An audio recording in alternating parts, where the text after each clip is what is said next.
ഞാനൊരു മന്ത്രി എന്നുള്ള നിലയിലല്ല അവിടെ പറഞ്ഞത്, ഒരു പൗരൻ എന്നുള്ള നിലയിൽ ഏതൊരാൾക്കും തോന്നുന്ന കാര്യമാണ് പറഞ്ഞത്. സംസ്ഥാന മന്ത്രിസഭയിലെ എല്ലാ മന്ത്രിമാരും കയറി സ്റ്റേജിൽ ഇരുത്തണം എന്നുള്ള അഭിപ്രായം നമുക്ക് ആർക്കുമില്ല. അതിൽ ബന്ധപ്പെട്ട വകുപ്പ് മന്ത്രി, പോർട്ട് മന്ത്രി, അതുപോലെ ഫിഷറീസ് മന്ത്രി, ആ ജില്ലയിലുള്ള മന്ത്രിമാർ ഇവരൊക്കെ ഇരിക്കണം. ബാക്കിയുള്ളവർ സദസ്സിലിരിക്കണം. നേരത്തെ തന്നെ നിശ്ചയിച്ചാണ്. അതിലൊന്നും ആർക്കും ഒരു പരാതിയില്ല. അതുമായി ബന്ധപ്പെട്ട പരാതിയല്ല ഉന്നയിച്ചത്. പക്ഷേ ഒരു രാഷ്ട്രീയ പാർട്ടിയുടെ സംസ്ഥാന അധ്യക്ഷൻ മാത്രം അവിടെ ഇരിക്കുന്നത് ശരിയാണോ? അത് വളരെ ഏതൊരു വ്യക്തിയും BJP ഉള്ളവരും ചിന്തിക്കേണ്ട കാര്യമാണ്. അതിന്റെ ഭാഗമായിട്ടാണ് ഉന്നയിച്ചത്, പറഞ്ഞത്. പിന്നെ അദ്ദേഹം നേരത്തെ വന്ന് അവിടെ കാട്ടിക്കൂട്ടിയ ചില രീതികൾ അത് പൊതുവെ ചർച്ച ചെയ്യപ്പെട്ടതാണ്.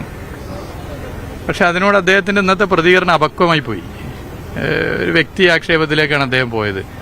പറഞ്ഞ് ചികിത്സ അല്ലേ, അങ്ങനെ എന്തല്ലോ പറഞ്ഞു, ചികിത്സ നടത്ത ഡോക്ടറെ കാണിക്കണം എന്നാണ് പറഞ്ഞത്. നമ്മൾ എത്ര ശത്രുതയുള്ള ഒരാളോട് പോലും അങ്ങനെ പറയാൻ പാടുണ്ടോ?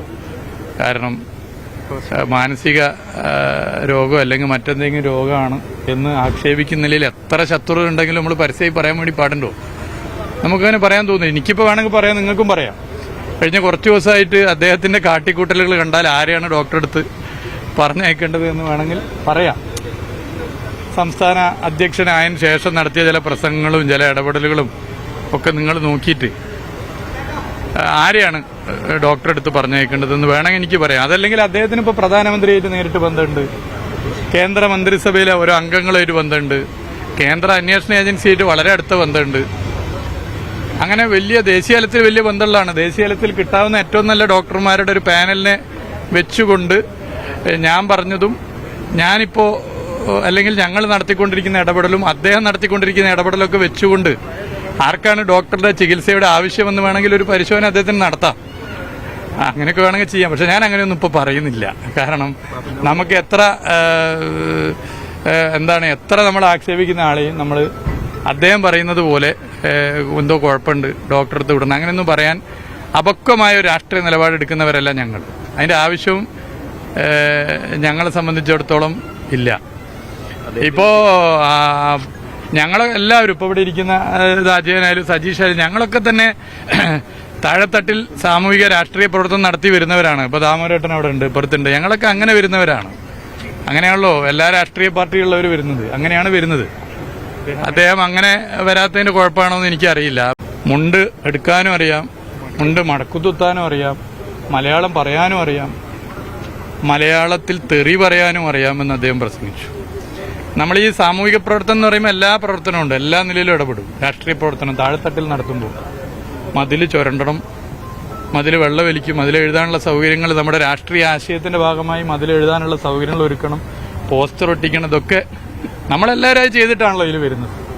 അദ്ദേഹം ഒരു മാസം കഴിഞ്ഞാൽ ചിലപ്പോൾ പറയും എനിക്കും മതിൽ വെള്ളമൊലിക്കാനും അറിയാം, മതിൽ ചുരണ്ടാനും അറിയാം, പോസ്റ്റർ ഒട്ടിക്കാനും അറിയാം എന്നൊക്കെ ചിലപ്പോൾ അടുത്ത ഒരു മാസം കഴിഞ്ഞ പ്രസംഗം അതായിരിക്കാം.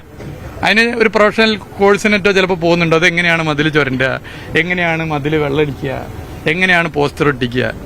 അപ്പൊ ഇതൊക്കെ പ്രൊഫഷണൽ ക്ലാസ്സിൽ നിന്നും ആർജിച്ച് പറയുന്നവരല്ല സാമൂഹിക പ്രവർത്തകർ, രാഷ്ട്രീയ പ്രവർത്തകർ. BJPയിലും അതെ, എല്ലാ രാഷ്ട്രീയ പാർട്ടിയിലും താഴെത്തട്ട് പ്രവർത്തിച്ചു വരികയാണ്. അങ്ങനെ വരുമ്പോൾ അതിലൂടെ ആർജിച്ചെടുക്കുന്ന ചില നമ്മുടെ കാര്യങ്ങളുണ്ട്, അതിലൂടെ നമ്മുടെ നിലപാടും പുറത്തു വരും. അപ്പൊ അങ്ങനെ നിലപാട് വരുമ്പോൾ രാഷ്ട്രീയം പറയുമ്പോൾ അതിനെ രാഷ്ട്രീയമായി നേരിടുക. രാഷ്ട്രീയം പറയുമ്പോൾ എന്തോ കുഴപ്പമുണ്ട് ഡോക്ടറെ കാണിക്കണം എന്നൊക്കെ പറഞ്ഞ് അതുപോലെ അറിയാത്തവരല്ലല്ലോ നമ്മളാരും. അങ്ങനെ പറയാൻ തയ്യാറല്ല. അങ്ങനെ അല്ല ഞങ്ങൾ രാഷ്ട്രീയത്തെ കാണുന്നത്. ഉയർത്തിയ വിഷയം പ്രസക്തമാണ്, ജനാധിപത്യ വിരുദ്ധ നിലപാടാണ്, രാഷ്ട്രീയ അപക്വമായ സമീപനമാണ്, രാഷ്ട്രീയ അല്പത്തരാണ്. ഇതാണ് ഉയർത്തിയ വിഷയം. ആ വിഷയത്തിൽ ബന്ധപ്പെട്ട് ഡിബേറ്റ് ആവാം. ഞാൻ അതല്ല, മലയാളം അറിയാനും അറിയാം, മലയാളത്തിൽ തെറി പറയാനും അറിയാം എന്ന് പറഞ്ഞതിന്റെ ഭാഗമായിട്ട് എന്ത് തെറി പറഞ്ഞാലും തിരിച്ച് തെറി പറയാനില്ല. തിരിച്ച് ഞങ്ങൾ രാഷ്ട്രീയം പറയും, മാന്യമായിട്ട് പറയും, അത് ഇനി ഉയർത്തും. അത്രേ പറയാനുള്ളൂ. പിന്നെ ഒരു കാര്യം കൂടി, നമുക്കൊരു കമ്പനി, ബിസിനസ്സിലൊരു കമ്പനിയിൽ കയറാം, കമ്പനി വിലക്ക് വാങ്ങാം, ഒരു വലതുപക്ഷ രാഷ്ട്രീയ പാർട്ടിയിൽ കയറിപ്പറ്റാം, വേണമെങ്കിൽ ആ വലതുപക്ഷ രാഷ്ട്രീയ പാർട്ടിയെ തന്നെ വാങ്ങാം. പക്ഷെ കേരളത്തിലെ ജനങ്ങളുടെ മനസ്സ് വാങ്ങുക അത്ര എളുപ്പമല്ല. കേരളത്തിലെ ജനങ്ങളുടെ മനസ്സ് വിലക്ക് വാങ്ങുക അത്ര എളുപ്പമല്ല. അത്രേ എനിക്കിപ്പോൾ പറയാനുള്ളൂ.